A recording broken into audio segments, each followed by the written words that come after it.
Number 15. A non-woody plant stem is placed in water containing a red dye.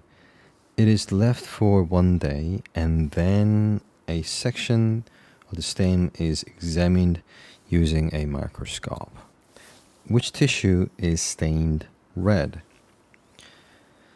So the non-woody plant stem is placed in water containing red dye.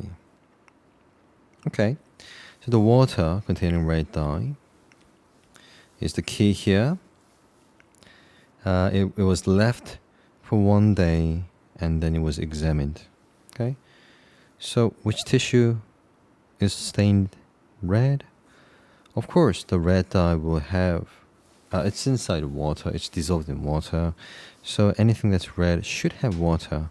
And of course, it's D because these tissues that are placed towards the center are called xylems. The ones on the outer part are called phloems. Phloems. Xylems contain water. They're used to transport water and minerals.